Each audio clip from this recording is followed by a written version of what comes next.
अगर जीवन में सफलता प्राप्त करनी है तो मेहनत पर विश्वास करें। किस्मत की आजमाइश तो जुए में होती है। आज 14 जून 2021 है, दिन है मंडे। आई एम श्योर आप सबने अपना वीकेंड काफ़ी एंजॉय किया होगा। आज हमारे टेबल के ऊपर है न्यूज़, फाइनेंशियल न्यूज़।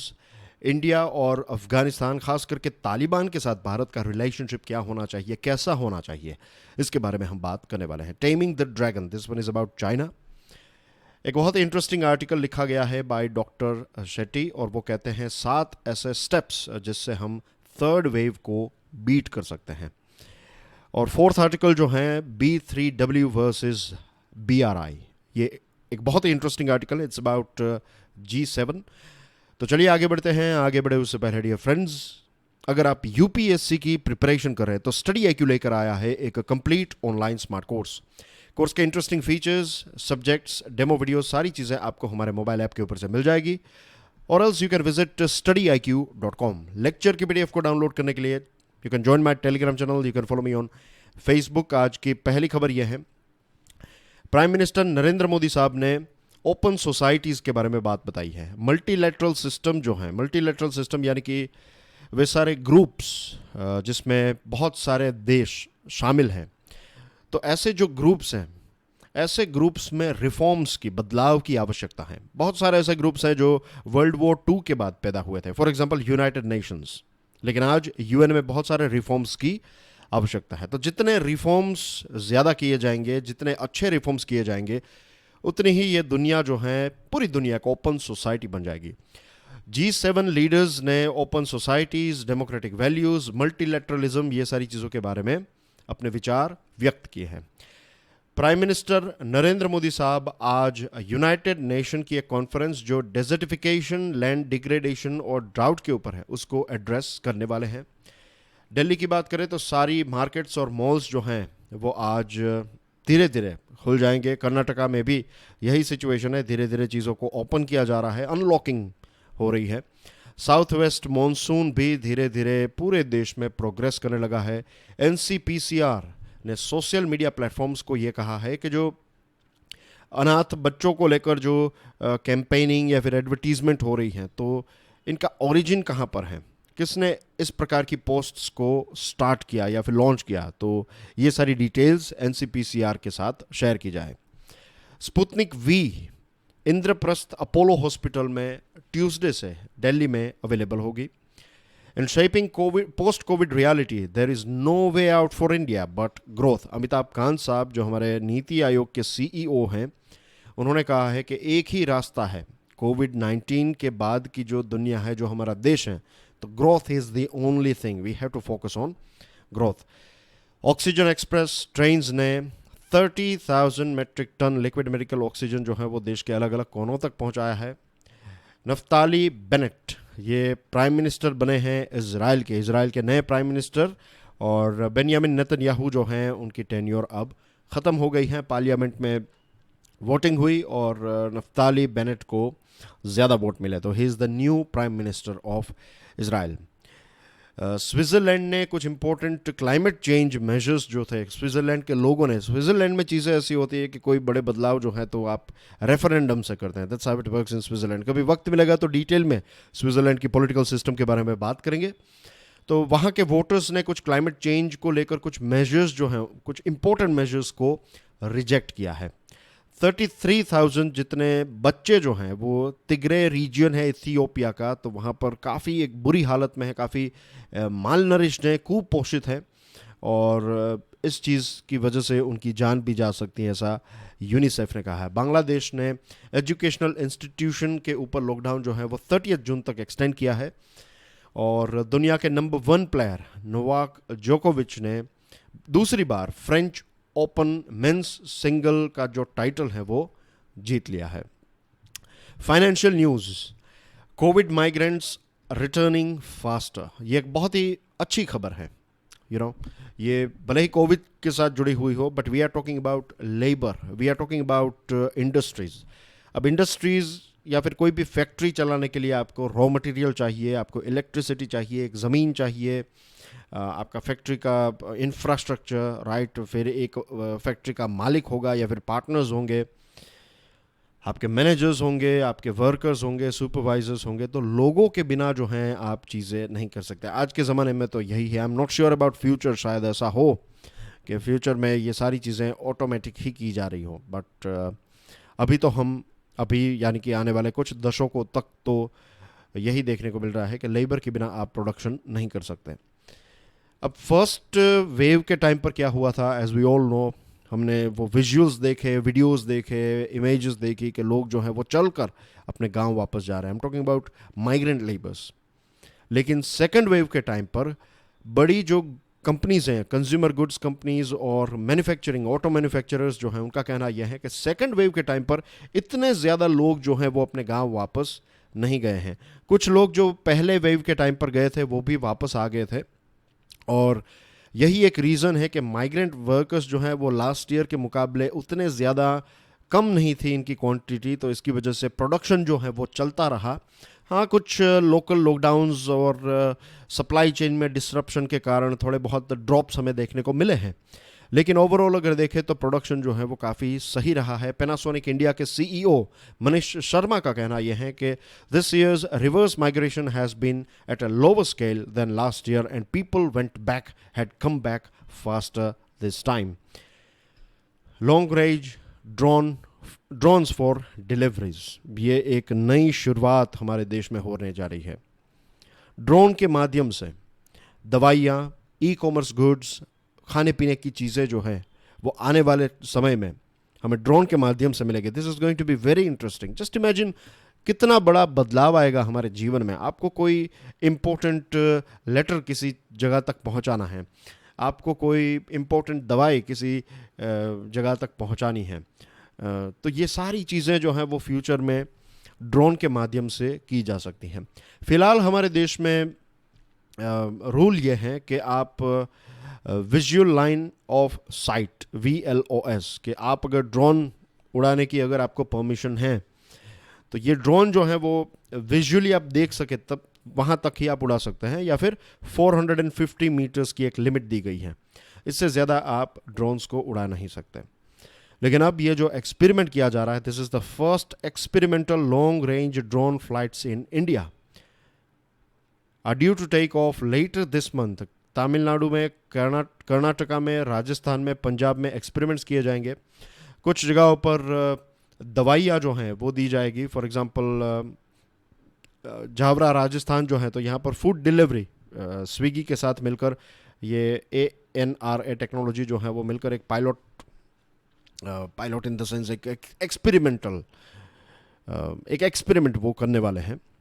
फिर दूसरी जगहों पर फॉर एग्जांपल कर्नाटका की बात करें तो वहाँ पर मेडिसिन को ड्रॉप करने की या फिर मेडिसिन को प्रोवाइड करने की एक कोशिश की जाएगी। तो यू कैन जस्ट इमेजिन कि कितना बड़ा बदलाव अगर ये सारी चीज़ें सक्सेसफुल हो गई। इसके कुछ रिस्क भी होंगे।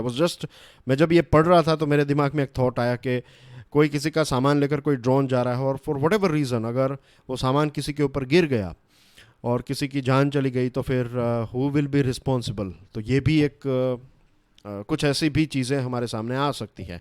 फिर ऐसा भी हो सकता है कि आपका कोई कीमती सामान जा रहा है और बीच में से किसी ने ड्रोन को हैक करके वो सामान जो है वो चोरी कर लिया। ऐसे भी सिचुएशंस हो सकती हैं। फिर मुझे एक और बात याद आ रही है कि सऊदी अरेबिया की जो अरामको है तो उसके ऊपर ड्रोन के माध्यम से इज़राइल ने, छोटे ड्रोन्स के माध्यम से ईरान ने अटैक किया था। ये आई थिंक इस साल के स्टार्टिंग की या फिर लास्ट ईयर के एंड टाइम की एक न्यूज़ है। पर जस्ट इमेजिन के आतंकवादियों के पास भी ऐसे अगर ड्रोन्स आ जाएंगे तो वो कितना नुकसान जो है वो पहुंचा सकते हैं। तो ये कुछ चीज़ें हैं। We have to have strict rules. कोई भी ऐसे ओपनली ड्रोन खरीद ना पाए, क्योंकि हमारे देश में कई ऐसी जगह हैं जहाँ पर ब्लैक में भी ड्रोन्स मिलते हैं। तो ये एक चिंता का विषय तो डेफिनेटली हमारे लिए होगा। G7 leaders agree on vaccine China and taxing corporations. G7 देशों ने, G7 की मीटिंग हुई, राइट, और इस मीटिंग में ये तय किया गया, इससे पहले की हमारी डिस्कशन थी कि 1 बिलियन कोरोना वायरस के डोजेस जो हैं वो गरीब देशों में बांटे जाएंगे। इसके अलावा चाइना के बारे में बात हुई। चाइना की जो नॉन मार्केट इकोनॉमिक प्रैक्टिसेस हैं, फिर ह्यूमन राइट्स, शिंजियान यानी कि विगर मुस्लिम्स के बारे में, हांगकांग के बारे में डिस्कशन हुई, और जो मिनिमम ग्लोबल टैक्स जो हैं तो उसके बारे में डिस्कशन हुई। तो ये सारी इंपॉर्टेंट चीज़ें हमने ऑलरेडी डिस्कस कर ली हैं, तो this is just a sort of quick recap for you guys. अब बात करते हैं ओपिनियन एडिटोरियल्स के बारे में। आज का पहला जो आर्टिकल है ये बहुत ही इंटरेस्टिंग है। आज मैं आपके साथ एक नई चीज़ शेयर करने वाला हूँ। इसमें मीन्स इस आर्टिकल में एक नई बात है, तो पे अटेंशन। इंडिया और अफगानिस्तान तालिबान कॉनोन्ड्रम, ये पायोनियर का एक आर्टिकल है। आपको शायद पता होगा कि 11 सितंबर 2021 तक यूएसए की जो मिलिट्री है वो अफगानिस्तान से निकल जाएगी। क्या आज अफगानिस्तान एक मैच्योर डेमोक्रेसी है? क्या अफगानिस्तान एक सिक्योर सोसाइटी है? I am talking from security point of view, from military point of view, from safety point of view. क्या ये एक सिक्योर देश है? The answer is of course no. हर रोज़ कहीं ना कहीं अफगानिस्तान में मुठभेड़ चलती रहती है, कितने सारे लोगों की हत्या होती है हर रोज़, आतंकवादी हमले जो हैं, this is a sort of everyday thing in Afghanistan. तो भारत जब ये अफगानिस्तान से यूएसए निकल जाएगा तो भारत का रिलेशन अफगानिस्तान और अफगानिस्तान की सरकार के साथ तो हमारे अच्छे रिलेशनशिप हैं, लेकिन अफगानिस्तान में सरकार के अलावा भी एक पावरफुल फ्रंट है, उसका नाम है तालिबान। तो तालिबान के साथ हमारे रिलेशनशिप कैसे होने चाहिए? अभी खबर ये आ रही थी कि भारत जो है वो तालिबान के साथ डिस्कशन करने के लिए शायद तैयार हो जाए। भारत जो है वो बातचीत करे तालिबान के साथ। अब कई लोगों को लगेगा कि ये बातचीत करना जो है वो ठीक रहेगा, लेकिन इस आर्टिकल को अगर हम समझे तो यहाँ पर यह बात की गई है कि तालिबान के साथ हमें बातचीत बिल्कुल नहीं करनी चाहिए। दूसरी जो चीज़ जो वहाँ पर होगी वो ये होगी कि तालिबान जो है, जैसा ही यूएसए वहाँ पर हैं तो भी तालिबान अटैक कर रहा है। जस्ट इमेजिन कि एक बार यूएसए और नेटो की फोर्सेस अफगानिस्तान से चली जाएगी, उसके बाद तालिबान जो है वो एक बहुत टफ फाइट देगा अफगानिस्तान की सरकार को। और माइंड यू कि वहाँ की जो सरकार है उसको लोगों ने चुना है। एक अच्छी बात जो अफगानिस्तान के फेवर में है वो ये है कि अफगानिस्तान की जो नेशनल आर्मी है, Afghan national security and defence forces, ANSDF, अब ये काफ़ी ताकतवर हो चुकी है, बैटल हार्डन्ड फोर्स बन चुकी है। एक लंबे टाइम तक ऐसे एरिया में ऑपरेट करने से, और फिर आपकी कंटिन्यूसली आप एक स्टेट ऑफ वॉर में हैं, तो फिर आप अपने सोल्जर्स को अपग्रेड करते रहते हैं, उनको नई चीज़ें। फिर यूएसए और भारत और बहुत सारे ऐसे देशों ने वहाँ के सोल्जर्स को ट्रेन किया, उनको बहुत सारी चीज़ें सिखाई। तो ये सारी चीज़ों से एक बात तो अच्छी है कि वहाँ के खास करके जो कमांडोज हैं स्पेशल यूनिट्स के और स्पेशल फोर्सेस के उनके ट्रूप्स जो हैं, सोल्जर्स जो हैं, they are very good and they are capable of confronting Taliban. वो तालिबान को एक टफ फाइट डेफिनेटली देने में केपेबल है। फिर उनके जो ऑपरेशंस होते हैं तो 80-90% जितने ऑपरेशन में एयर सपोर्ट भी उनको मिलता है। यानी कि अफगानिस्तान की जो एयर फोर्स है, अफगान एयर फोर्स, ये भी धीरे धीरे अब स्ट्रॉन्ग होती जा रही है। तो ये एक बहुत ही पॉजिटिव पॉइंट है अफगानिस्तान गवर्नमेंट के पॉइंट ऑफ व्यू से, या फिर वहाँ के लोगों की बात करें।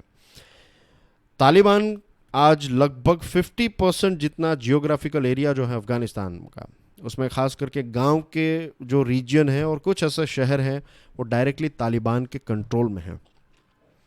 लास्ट ईयर कुछ डिफीट्स भी हुई थी, कुछ हार भी हुई थी अफगान फोर्सेस की, और उसके पीछे मेन रीज़न ये था कि ट्रंप एडमिनिस्ट्रेशन ने एक ब्रेक लगा दी थी अफगान फोर्सेस के ऊपर। उनको कहा था कि आप ऑपरेशनल कंस्ट्रेंट रखिए, आप अटैक्स मत कीजिए, क्योंकि हम तालिबान के साथ बातचीत कर रहे हैं। और तो अपना एक ग्राउंड तैयार कर रहा था यूएसए का एडमिनिस्ट्रेशन, मिस्टर ट्रंप का एडमिनिस्ट्रेशन। तो उस वक्त अफगानिस्तान की फोर्सेस को ब्रेक लगा दी थी, तो इसकी वजह से कुछ हार भी सहनी पड़ी। और यूएसए ने एक बहुत बड़ी गलती की, वो ये है कि 5000 जितने तालिबान के फाइटर्स अलग अलग जेल्स में जो बंद थे तो उनको रिलीज़ कर दिया। ये सारे फाइटर्स जो हैं, ये सारे जो जेल में थे, ये लोग जैसे ही बाहर निकले फिर से तालिबान में ज्वाइन हो गए, और फिर से वो आज वही लोग जो हैं वो फिर से अफगानिस्तान फोर्सेस के खिलाफ लड़ रहे हैं। दूसरी चीज़, भारत की बात करें तो अब भारत को इनके साथ बातचीत क्यों नहीं करनी चाहिए? देखिए, तालिबान के क्लोज रिलेशनशिप हैं लश्कर तोयबा, जैश ए मोहम्मद और हिजबुल मुजाहिदीन के साथ। वी ऑल नो हमारे साथ क्या हुआ था।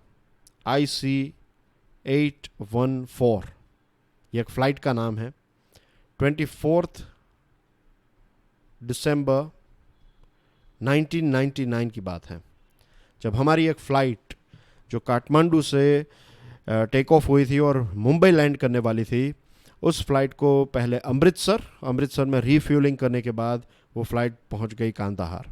उस टाइम पर तालिबान का रूल था अफ़गानिस्तान में। तालिबान ने पूरा सपोर्ट किया था इस पूरे ऑपरेशन को। और ये 3 इम्पोर्टेंट आतंकवादी जो आपकी स्क्रीन के ऊपर हैं, एक ये, इसका नाम है मसूद अज़हर। ये वाला जो है इसका नाम है मुश्ताक अहमद ज़रगार, और इसका नाम है अहमद ओमार सईद शेख। ये तीनों को भारत की जेल में से रिहा किया, बदले में उन्होंने हमारे पैसेंजर्स को छोड़ दिया। तो यही है वो तालिबान जिसने ये सारी चीज़ों को सपोर्ट किया था। तो अब अगर हम उनके साथ बात करेंगे तो this is going to be very sad, isn't it. ये एक अच्छी बात नहीं। मीन्स वी ऑल नो कि वो ये जो ग्रुप है वो उसका मेन लक्ष्य क्या है। और दूसरी तरफ तालिबान को कौन सपोर्ट करता है? पाकिस्तान सपोर्ट करता है। पाकिस्तान बिल्कुल नहीं चाहता है कि भारत जो है उसका इन्फ्लुएंस अफ़गानिस्तान में और ज़्यादा इंक्रीज़ हो। यहाँ पर जो नया कॉन्सेप्ट है उसका नाम है strategic depth. What is the meaning of strategic depth? ये पाकिस्तान का एक सपना है कि स्ट्रेटेजिक डेप्थ जो है उसको अचीव करना, इसको फिक्स करना। इसमें यह है कि पाकिस्तान ये चाहता है कि देखिए, पाकिस्तान अकेला इंडिया को हैंडल नहीं कर सकता, इसको किसी ना किसी देश की मदद की आवश्यकता है। तो पाकिस्तान, ईरान और अफ़गानिस्तान, ये 3 देश अगर मिल जाएं, ये 3 देशों की ताकत अगर हो जाए तो वो इंडिया को एक टफ फाइट डेफिनेटली दे सकता है। This is the dream of strategic depth. I hope ये कॉन्सेप्ट बहुत ही अब सिंपल लग रहा होगा आपको, लेकिन बहुत ही इंपॉर्टेंट है। एक लंबे समय से ये कोशिश हो रही है। पाकिस्तान ईरान के साथ अपने रिलेशनशिप को इम्प्रूव करना चाहता है और अफ़गानिस्तान में खुद की एक सरकार बनाना चाहता है, यानी कि उनकी एक पपेट सरकार वहाँ पर हो। तालिबान वहाँ पर राज करे तो फिर पाकिस्तान जो है वो तालिबान के फाइटर्स और वहाँ की आर्मी और इन सारी चीज़ों का सपोर्ट लेकर उनकी ताकत बढ़ जाएगी। Same thing will go with Iran as well. Iran में वो अपनी सरकार तो नहीं बना सकते क्योंकि Iran is a very powerful country, लेकिन ईरान को अपने साइड में लेकर ये एक स्ट्रेटेजिक डेप्थ जो है वो फॉर्म करने की कोशिश कर सकते हैं। तो दिस इज़ ये, इसके बारे में बहुत कम डिस्कशन होती है, लेकिन this is a reality. India will lose the huge investment. Bharat ने जो आज तक इन्वेस्ट किया अफगानिस्तान में, ये सारी चीज़ें के ऊपर पानी फिर जाएगा।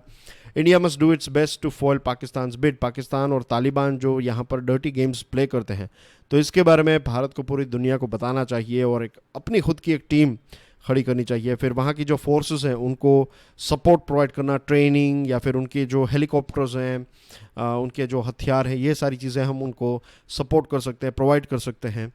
फिर पाकिस्तान के ऊपर heavy economic cost like FATF और दूसरे देश सैंक्शंस लगाए पाकिस्तान के ऊपर, तो ये सारी चीज़ें हम ग्लोबल लेवल पर कर सकते हैं। और USA और यूरोपियन देशों को याद दिला सकते हैं कि देखिए आपके वहाँ पर 9/11 भी हुआ था और आज भी यूरोपियन देशों में आतंकवादी हमले होते रहते हैं और कहीं ना कहीं इसका कनेक्शन जो है वो पाकिस्तान के साथ होता है। Moving on to next item, taming the dragon. ये भी पायोनियर का एक आर्टिकल है। चाइना ने हाल ही में आसियान के 10 देश जो आपकी स्क्रीन के ऊपर है, Myanmar, Cambodia, Singapore, Indonesia, Thailand, Laos, Vietnam, Malaysia, Brunei and Philippines, ये 10 देश जो association of south east Asian nation ASEAN के मेंबर्स हैं, तो इनके साथ एक मीटिंग की। चाइना अपने बेल्ट एंड रोड इनिशिएटिव को एक्सपांड करना चाहता है और अब चाइना ने एक नई चीज़ की है। चाइना जो है वो कोविड की वैक्सीन प्रोवाइड करके इन सारे देशों के ऊपर अपना इन्फ्लुएंस जो है वो इंक्रीज़ करना चाहता है। इसको लेकर USA भी चिंतित है। भारत को भी ये बात पसंद नहीं है कि जिस प्रकार से चाइना वैक्सीन देकर दूसरे देशों को कहीं ना कहीं अपने रेडियस में लाना चाहता है या फिर अपना इन्फ्लुएंस इंक्रीज़ करना चाहता है। चाइना के ऑफिशियल जो है वो अब ओपनली क्वाड को क्रिटिसाइज़ करने लगे हैं। श्रीलंका में चाइना के जो डिफेंस मिनिस्टर हैं उन्होंने क्वाड के बारे में बुरी बातें बताई। बांग्लादेश के बारे में हमने डिस्कस किया था कि कैसे उन्होंने बांग्लादेश को क्लियरली बता दिया कि भाई आपको इसको ज्वाइन नहीं करना है, और इसको लेकर फिर एक थोड़ी बहुत हमें टसल भी देखने को मिली थी बांग्लादेश और चाइना के बीच में। यूएसए के जो सेक्रेटरी हैं टोनी ब्लिंकन, तो उन्होंने कहा है कि वॉशिंगटन में यह कहा है कि China is the single nation that militarily, economically, diplomatically and politically has the ability to try to disturb the rules based order that America, its friends and allies strongly defend। जो rules and regulations जो global platforms को democratic देशों ने बनाया है, तो इन सारी चीज़ों को डिस्टर्ब करने की क्षमता अगर किसी देश में है तो वो है चाइना। तो हमें मिलकर कहीं ना कहीं चाइना का एक चाइना को रोकने की कोशिश करनी होगी। We have to also understand कि ये सारे देशों में से भारत अकेला एक ऐसा देश है जो चाइना के साथ बॉर्डर शेयर करता है। बाकी के देश हैं, लेकिन आई एम टॉकिंग अबाउट क्वाड के देश, जिसके बारे में मैंने पहले भी आपको बताया था। अब टोक्यो, जापान, ऑस्ट्रेलिया ने तो बिग पार्डन, जापान और ऑस्ट्रेलिया ने टोक्यो में चाइना को क्रिटिसाइज़ किया था, और यूएसए भी क्रिटिसाइज करता रहता है, लेकिन भारत ओपनली चाइना के बारे में और क्वाड के बारे में बातचीत नहीं करता है। तो भारत को भी ये चीज़ जो है वो स्टार्ट कर देनी चाहिए, क्योंकि चाइना ओपनली अब क्वाड के बारे में पूरी बातें बोलने लगा है। 7 steps to beat third wave, ये टाइम्स ऑफ इंडिया का आर्टिकल है। देवी शेट्टी एक डॉक्टर है, कार्डियक सर्जन है और चेयरमैन एंड फाउंडर है नारायणा हेल्थ के। उनके आर्टिकल्स काफ़ी इंटरेस्टिंग होते हैं। यहाँ पर वो 7 स्टेप्स के बारे में बात कर रहे हैं। उनका कहना यह है, एंड ही इज़ राइट, कि बहुत सारे ऐसे लोग भी हैं जिनको वैक्सीनेशन के बाद भी कोविड की इन्फेक्शन होती है, लेकिन वो लोग आईसीयू बेड तक नहीं पहुंचते हैं। घर पे आपको जो नॉर्मल कोल्ड जो कहते हैं, कॉमन कोल्ड, ऐसी सिचुएशन होती है और 1-2 दिन, 3-4 दिन में आप ठीक हो जाते हैं। तो वैक्सीनेशन जो है वो डेफिनेटली दुनिया भर में ये केसेस देखने को मिले हैं कि वैक्सीनेशन से डेफिनेटली प्रोटेक्शन मिल रहा है। अगर आज हम हमारे सभी लोगों को, एडल्ट्स को और जितने बच्चों को हम वैक्सीनेट कर सकें, तो अगर सभी को अगर हम वैक्सीनेट कर लेते हैं तो थर्ड वेव जो है वो सिर्फ एक कॉमन कोल्ड की वेव बन के रह जाएगी। जो चीज़ें हमें फर्स्ट और सेकंड वेव में देखने को मिली वो चीज़ देखने को नहीं मिलेगी। बहुत सारे देशों में थर्ड वेव में यही हुआ है। It's like a normal common cold जैसी सिचुएशन हो गई, क्योंकि वहाँ पर ज़्यादातर लोगों ने वैक्सीनेशन ले लिया था। तो ये 7 स्टेप्स हैं। क्या फर्स्ट स्टेप इज़ कि सारी वैक्सीन जो है वो सेंट्रल गवर्नमेंट ही खरीदे हमारे देश में, और दुनिया के दूसरे जो फार्मास्यूटिकल कंपनीज हैं वहाँ से भी भारत सरकार ही वैक्सीन, अभी फिलहाल 75% और 25% रखा है, वो नहीं, 100% वैक्सीनेशन का प्रोक्योरमेंट भारत सरकार करे। दूसरी चीज़, ये मेडिसिन्स जो हैं, एक बार वैक्सीन्स फॉर एग्जांपल भारत सरकार ने ले ली अलग अलग कंपनी से, ये वैक्सीन जो है वो आप स्टेट गवर्नमेंट्स को दे दीजिए, और स्टेट गवर्नमेंट्स जो हैं वो गवर्नमेंट हॉस्पिटल और प्राइवेट हॉस्पिटल्स और क्लिनिक्स तक पहुंचाने का काम और वो जो खर्च है वो स्टेट गवर्नमेंट्स उठाएगी। ओके, या फिर खर्च को आप डिस्ट्रीब्यूट कर सकते हैं, जो भी बेस्ट रहता है, we can do this thing. फिर एक और रूल बनाया जाए कि कोई भी वैक्सीन 10 दिन से ज़्यादा आपके पास, आपके रेफ्रिजरेटर में नहीं होगा। कोई वैक्सीन का स्टॉक आपके, लेट्स से आपके पास 1000 वैक्सीन का स्टॉक आया 1 जून को, तो 10 जून तक ये स्टॉक जो है वो ख़त्म हो जाना चाहिए। 2 जून पर जो आया वो 11 जून तक ख़त्म हो जाना चाहिए। 3 जून को जो स्टॉक आया वो 12 तक। ये सारी चीज़ों के बारे में एक प्रॉपर अपडेट होनी चाहिए। और अगर आपके पास लेट्स से एक्स्ट्रा डोजेस हैं तो उनका क्या किया जाए। अगर आपको पता है कि आपके पास एक्स्ट्रा डोज हैं तो ये डोजेस उन सारी हॉस्पिटल्स तक या फिर लोकल क्लिनिक्स तक पहुंचा दीजिए जहां पर इसकी ज़्यादा आवश्यकता होती है। अब वैक्सीनेशन का टाइम जो है वो भी सुबह से शाम तक होता है। We need to make it 24/7 service. जब भी आपको ठीक लगे, जो भी आपकी कन्वीनियंस है, वैक्सीनेशन अवेलेबल होनी चाहिए। Door to door, vaccine on wheels, फिर कुछ जगहों पर नाइट टाइम जो 24/7 चीज़ें, फॉर एग्जांपल कुछ ऐसे बड़े पेट्रोल पंप्स हैं, कुछ ऐसे बड़े सुपरमार्केट हैं, जो भी ऐसी जगह हैं, हॉस्पिटल्स में 24/7 वैक्सीन अवेलेबल होनी चाहिए, ताकि भीड़ भी ना हो और वैक्सीन 24/7 अवेलेबल रहे। State governments should involve big and small private hospitals and clinics for free vaccination. अब उनको भी खर्च होगा, प्राइवेट हॉस्पिटल्स जो है उनका खर्च होगा। तो लेट्स से कि एक वैक्सीन के ऊपर 100 या फिर 150 की रेंज में पैसे प्रोवाइड किए जाएं, कि अगर आप किसी को फ्री में एक वैक्सीन देते हैं तो फिर आपको 150 रुपीज़ जो है वो ऑन द स्पॉट मिल जाएंगे, क्योंकि सर्टिफिकेट में तो सारी चीज़ें होती है कि आपके किसने आपको वैक्सीनेशन दी है, किस जगह पर दी है, क्लिनिक का नाम, ये सारी चीज़ें। तो इससे हम डायरेक्टली पैसे भी ट्रांसफ़र डीबीटी कर सकते हैं, direct benefit transfer, in the sense कि डायरेक्ट वो क्लिनिक या फिर हॉस्पिटल को पैसे मिल जाए। Vaccination should be a community affair. सरकार ये भी कर सकती है, राज्य सरकार, कि कोई एक जैसे पीएम केयर्स फंड है, तो ऐसा कोई फंड क्रिएट किया और आपके पास अगर कैपेसिटी है, आप अगर कंट्रीब्यूट करना चाहते हैं, किसी ने 500 रुपये, किसी ने 1000, किसी ने 50,000, जो भी कैपेसिटी है, लोग जो हैं वो अपना कंट्रीब्यूशन दे सकते हैं, तो वो भी खर्च जो है वो सरकार का कम हो सकता है, कुछ हद तक तो डेफिनेटली कम हो सकता है। A vaccine certificate should be mandatory. अगर आप ऑफिस पे जा रहे हैं, जब ये वैक्सीन अवेलेबल हो जाए, इनफ स्टॉक अवेलेबल हो जाए, उसके बाद अगर आपको पब्लिक ट्रांसपोर्ट यूज़ करना है, किसी जगह पर जाना है, थिएटर में जाना है, वटेवर, तो ये सारी जगहों पर, शादी में जाना है, तो you have to have your vaccine certificate. अगर ये है तो फिर आप कहीं पर भी जा सकते हैं। As far as you follow, mask पहनना है, सैनिटाइज़र यूज़ कर रहे हैं, हैंड वॉश कर रहे हैं, कुछ ऐसी बेसिक चीज़ें, एंड वैक्सीनेशन सर्टिफिकेट। तो ये 7 ऐसे स्टेप्स हैं, अगर हम ये उठा लें तो हम ये जो थर्ड वेव है, जो कहते हैं कि इनएविटेबल है, जो आने ही वाली है, तो इस थर्ड वेव को हम भले ही आ जाए, लेकिन वो एक कॉमन कोल्ड में बदल जाएगी और धीरे धीरे फिर कोविड का डाउनफॉल हो जाएगा। B3W versus BRI, build back better for the world. ये B3W का नाम है, build back better for the world, B3W it's going versus BRI, यानी कि बेल्ट एंड रोड इनिशिएटिव। ये रहा चाइना का बेल्ट एंड रोड इनिशिएटिव। एक इंटरेस्टिंग चीज़, बेल्ट का मतलब यहाँ पर है रोड, अगेन सॉरी, देखिए ये जो बेल्ट एंड रोड है उसमें थोड़ा उल्टा है। जनरली अगर हम कहें रोड तो हमें लगता है जो लैंड वाला पोर्शन जो है तो उसका नाम होगा रोड, ऐसा नहीं है, उसका नाम है बेल्ट। और जो सी वाला पोर्शन है, जो समंदर का रास्ता है, तो उसका नाम रखा है उन्होंने रोड। तो ये उल्टा है, लेट इट बी। आपको ये ऐसा प्रश्न अब पूछा नहीं जाएगा, लेकिन ये बेसिक चीज़ आपको पता होनी चाहिए कि बेल्ट एंड रोड इनिशिएटिव जो है, बेल्ट एंड रोड या फिर वन रोड वन बेल्ट, इसको OBOR भी कहते हैं।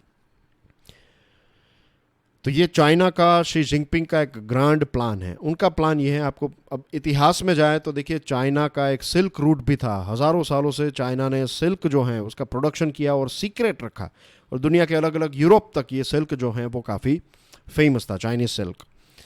तो यही चीज़ को उन्होंने आज के ज़माने में, आज वो मैन्युफैक्चरिंग कर रहे हैं कितने सारे प्रोडक्ट्स की। तो इट्स लाइक वो खुद पैसे इन्वेस्ट कर रहे हैं आपके पोर्ट्स में, रोड्स में, और आपके घर तक, आपके देश तक। जैसे हम कोई कंपनी हमारे घर तक सामान पहुंचाती है, वैसे चाइना जो है वो दुनिया भर में अपना प्रोडक्शन वाला सामान जो है वो पहुंचाने के लिए ये बेल्ट एंड रोड इनिशिएटिव। और फिर उनका एक बड़ा दूसरा प्लान भी है कि फॉर एग्जांपल ये ग्वादर वाला पोर्ट है, तो ग्वादर में वो सिर्फ बिजनेस नहीं करेंगे, ऐसा नहीं है कि यहाँ से ऑयल यहाँ तक ट्रांसफ़र करने के लिए, फिर यहाँ पर अपनी नेवल शिप भी रख देंगे। फ्यूचर में वॉर लाइक सिचुएशन भारत और दूसरे देशों के साथ अगर दादागिरी भी बिहेव करनी है ऐसा, तो भी वो करेंगे। तो ये डबल पर्पस जो है, इसको लेकर लोग जो है वो काफ़ी चिंतित है, दुनिया काफ़ी चिंतित है। अब G7 की मीटिंग हुई, G7 के देश आपकी स्क्रीन के ऊपर, आई एम श्योर आपको पता होगा, इसके बारे में नहीं पता है तो ये रहे सारे flags. This is something that I want you guys to do it yourself. 1970s में G7 देश जो हैं उनकी टोटल GDP पता है कितनी थी? दुनिया की 80% GDP जो है ये 7 देशों की थी। ये 7 देश मिलकर दुनिया की 80% GDP बनाते थे, लेकिन आज 40% जितना पोर्शन, लेकिन फिर भी ये दुनिया के सबसे अमीर देशों में से 7 देश हैं। अमेरिका जो है, अमेरिका ने अब कहा है कि मिलकर हमें इसका सामना करना होगा, और चाइना का जो बेल्ट एंड रोड इनिशिएटिव है उसको टक्कर देगा B3W। ये 7 देश मिलकर ये पूरा इंफ्रास्ट्रक्चर और ये सारी चीज़ें क्रिएट करेंगे और मेक श्योर करेंगे कि चाइना का दबदबा जो है वो ना बढ़े। अब ये सारे देशों के बीच में बोनहोमी भी, यानी कि फ्रेंडशिप काफ़ी अच्छी है, as you can see here right. लगता है कि दो दोस्त एक दूसरे को मिल रहे हैं, तो it was happy moment like situation थी। जो बाइडन के जो वाइफ है उन्होंने कहा कि ऐसा लगा कि हम किसी शादी में गए थे, तो इस प्रकार का फंक्शन था। और ये रहे सारे लीडर्स, यूरोपियन यूनियन भी यहाँ पर आपको देखने को मिल रहा है। अब ये जो वेस्टर्न डेमोक्रेसीज़ हैं, ये 7 देश जो हैं, या फिर वेस्टर्न वर्ल्ड जिसको हम कहते हैं, अब चाइना इतना ताकतवर बनता जा रहा है कि ये वेस्टर्न वर्ल्ड डायरेक्टली अमेरिका को कन्फ्रंट कर रहा है। दूसरी चीज़, ये पूरा B3W वाला प्लान जो है वो जो बाइडन या फिर यूएसए का है। यूएसए चाहता है कि वो लीड ले, USA will be the first, और उसके बाद ये सारे देश उनको सपोर्ट करें कि हम चाइना को कंट्रोल कर ले या फिर चाइना को दबा दें। अगर ये चीज़ करना चाहते हैं तो उनके अंदर उतनी ही एक पैशन होनी चाहिए या फिर उतना एफर्ट उनको देना पड़ेगा जो वर्ल्ड वॉर 2 के बाद दुनिया को फिर से बनाने के लिए ये सारे देशों ने किया था। फिर यहाँ पर भी कुछ इश्यूज हैं। फॉर एग्जांपल इटली जो है ये G7 का पार्ट है, लेकिन इटली ने 2019 में BRI को ज्वाइन किया। अब इटली इसको छोड़ना भी नहीं चाहता। इटली के पास ऐसे कोई रीजंस नहीं है कि वो यूएसए कहें और BRI को छोड़ दे। एंड ऑफ द डे वो खुद सोचेंगे कि उनके लिए क्या फ़ायदा है और क्या नुकसान है। अगर उनको चाइना से फ़ायदा हो रहा है तो फिर वो BRI को ज्वाइन ही रखेंगे। भारत ने तो हमेशा से इसका विरोध किया है। उसके पीछे मेन रीज़न एक तो यही है, हमें उनकी चाल के बारे में भी पता है, और ये जो चाइना पाकिस्तान इकोनॉमिक कॉरिडोर है वो जो हमारे जम्मू एंड कश्मीर वाला पोर्शन है वहाँ से गुजरता है, तो इस चीज़ को लेकर हमने कभी भी इसको ज्वाइन नहीं किया। लेकिन अच्छी बात है कि चलो ये जो वर्ल्ड लीडर्स हैं या फिर आप कह सकते हैं कि ये G7 जो है वो अब BRI को टारगेट करेगा। अब देखते हैं ये कितना सक्सेसफुल होगा, क्योंकि अभी इसकी शुरुआत हुई है बात की, इसको और लगभग 1 दशक जितना वक्त भी लग सकता है। बट एनीवे ये सारी चीज़ें भारत के फेवर में ही हैं, और भारत जो है वो ये सारे देशों का एक, भारत ने कई बार कहा कि we are like a natural partner, हम डेमोक्रेटिक देश हैं, आपके साथ रिलेशनशिप भी अच्छे हैं, और आप हमारे देश में ये सारा सामान जो है वो मैन्युफैक्चर कर सकते हैं ताकि आपको चाइना के ऊपर कम्प्लीटली डिपेंड ना होना पड़े। आज अगर हम बात करें, आज या फिर कल जो है ये गलवान वैली का जो क्लैश हुआ उसका 1 साल हो जाएगा, फर्स्ट एनिवर्सरी है। और चाइना का एग्रेशन हम जानते हैं, और जैसे मैंने इससे पहले बताया कि हम अकेले ऐसे देश हैं जो हम चाइना के साथ बॉर्डर शेयर करते हैं, लैंड बाउंड्री शेयर करते हैं। तो चाइना के साथ ऐसा नहीं है कि यूएसए और ये सारे देश आकर हमें बचाएंगे, वो सपोर्ट करेंगे, लेकिन हमारी लड़ाई जो है वो हमें खुद ही लड़नी पड़ेगी। बट ये सारी चीज़ें जो हो रही है उसके कुछ एडवांटेजेस हमें मिल सकते हैं। That's everything from my side dear friends. Saturday को जो प्रश्न पूछा था उसका आंसर आपकी स्क्रीन के ऊपर है। आज का आपका नया प्रश्न। I will see you tomorrow. Till then enjoy your studies. God bless you all. Jai Hind.